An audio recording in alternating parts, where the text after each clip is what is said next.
The Rebellion makes a risky move to steal the plans to the Death Star, setting up an epic saga to follow.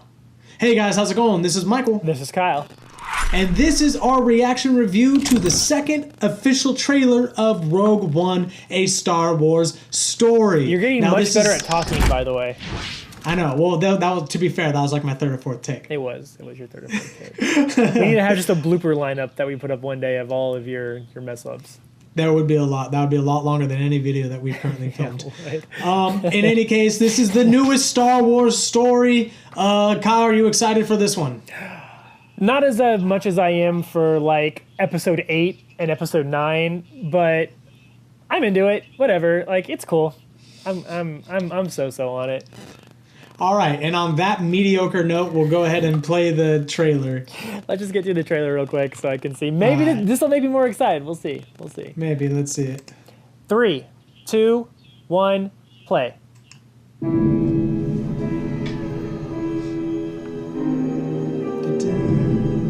The world is coming undone. Imperial flags reign across the galaxy. That's cool. That looks really cool. It was just there. It was just You be levitating. trusted without your shackles. Let's just get this over with, shall we? We've a mission for you. A major weapons test is imminent. We need to know how to destroy it. If you're really doing this, I want to help. Good. Good. I've been recruiting for the rebellion for a long time. We destroyed our home. I fight the Empire now. I fear nothing. All is as the Force wills it.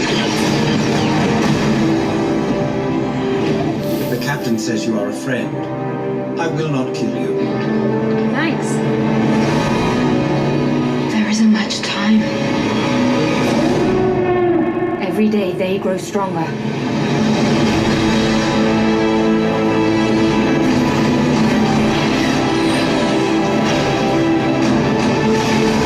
There is a 97.6% chance of failure.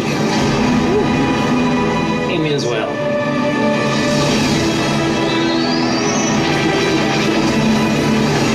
This is our chance to make a real difference.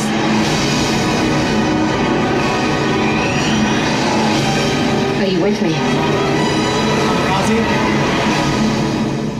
All the way.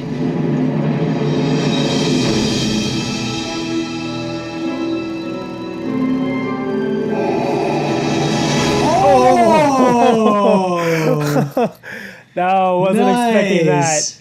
They have Vader in this one. It was long speculated that they would have Vader in this one, and they do, it kind of seems like. Confirmed. James Earl Jones, I'm assuming, is back as Darth Vader. At least the voice of Darth Vader. At the very end, she was walking to a TIE fighter. Yeah. But maybe she was just trying to disguise herself, trying to get inside the rebellion, or trying to get inside. Or she's a villain, or she's the bad guy. That'd be cool. Or she was secretly like in a Departed kind of way. Leonardo DiCaprio infiltrating the mob or whatever, and then Matt Damon infiltrating the police. That like she could be a double spy, a double agent, or she could be like she could have been sent there as a spy, so they think that she's on. I don't know. It's all kind of. Well, okay. To be fair though, Star Wars is not scared. They're not scared of having a villain be their main character. Sure. That's if you're looking at Anakin. Anakin was technically a villain the whole time, but they developed his storyline. That's debatable. No one was threatened by Anakin Skywalker. Well, they are threatened by him when he puts on a black suit. I mean, let's think about what Anakin Skywalker actually did in those movies. Who did he kill? Well, really, little younglings. That's it. He picked on kids. He's a bull. All he killed was kids in those movies. That's it. Today we have cyberbullying. Tomorrow we have intergalactic bullying. It's lightsaber bullying. He literally killed the kids.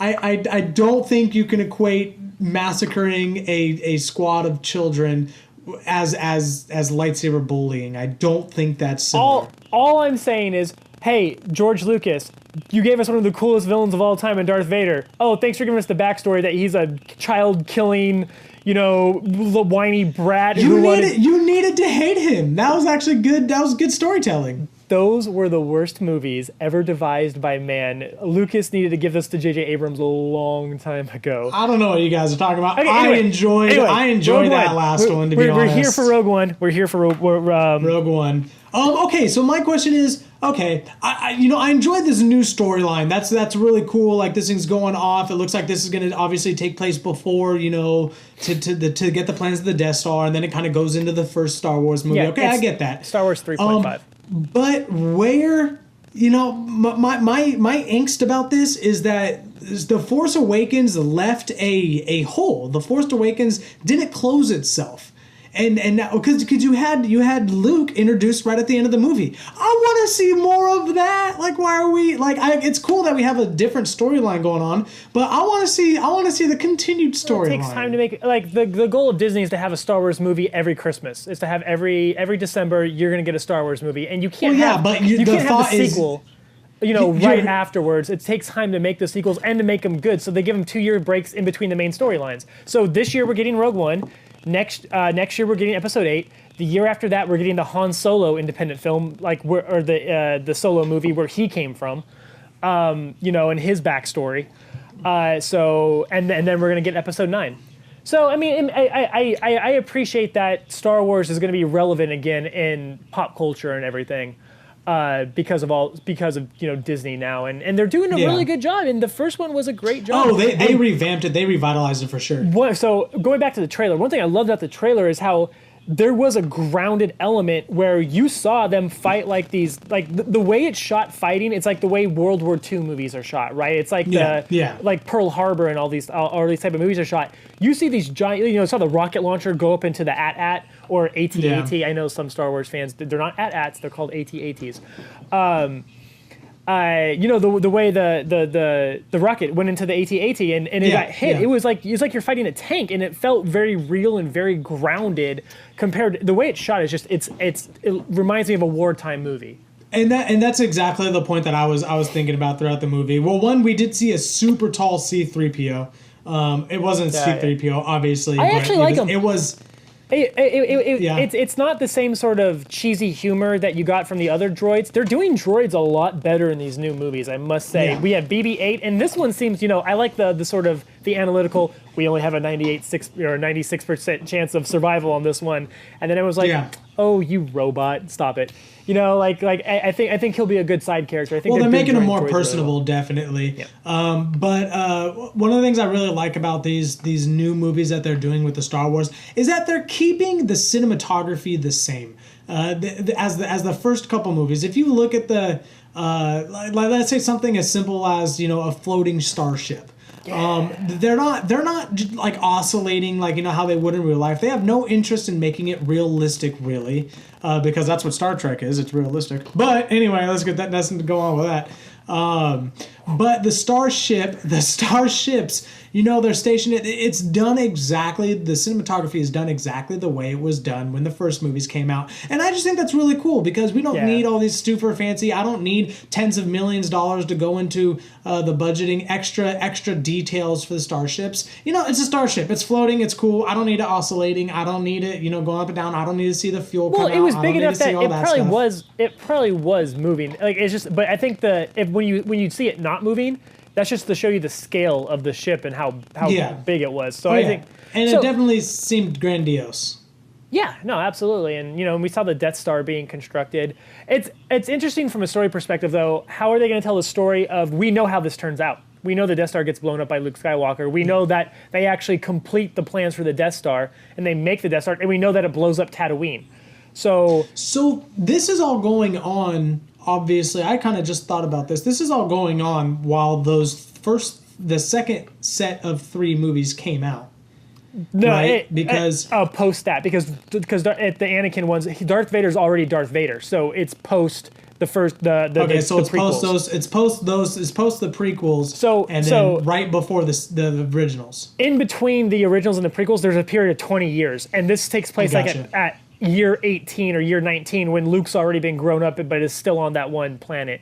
is still on the desert planet. So it's like, yeah, it's not episode 3.5 really. It's more like episode 3.9 or 3.8. It's like very close to the start of the original trilogy.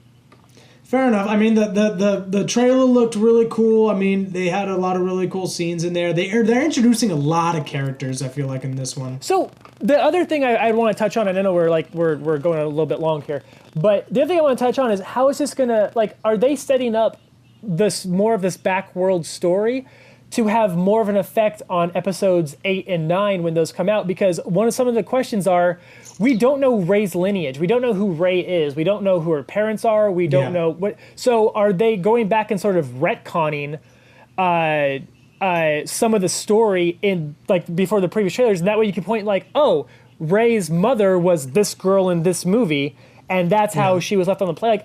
Is there supposed to be like that kind of connection? Because I assume you don't make a Star Wars, like, you don't do something as big as Star Wars and plan for 6 movies and not have them all like with a threaded through line of some kind, right? And not think it out. Yeah, definitely. And this main actress in the Star Wars story does have the accent, right? Does have the British accent, just like Rey has a British accent when nobody else has a British accent. And the only other person who had a British accent was Obi-Wan Kenobi. So is there some sort of, like you know what I'm saying? Can we make connections like that? Are they thinking that much about this? Or how is this going to connect to future episodes of Star Wars? It's all really interesting. And I think they're doing a really good job taking their time with this, if that is the case, if these are all somehow interconnected through some sort of through line. Well, I guess we will just have to join one of the Native American tribes, the Wait and Sees. We will go ahead. The Wait and See tribe? No, wait and see. I get it. I feel like we've lost a lot of our Native American viewers now. Thanks a lot, man. Way to go. Way to make this a controversial YouTube channel. Well, on that, it's all subjective, right? It's all controversial, regardless. Yes, sure. The Wait and See tribe is a completely subjective point of view. Okay, fair enough. I apologize to all of our Native American viewers out there. Thank you guys so much for watching and joining us here for the Rogue One, a Star Wars story trailer review. Definitely subscribe. We will have a lot more content coming out in the future. Subscribe. We can go ahead and let you go in on that. And as always, this is Michael. This is Kyle. And this has been a critique on the universe of trailers. Later.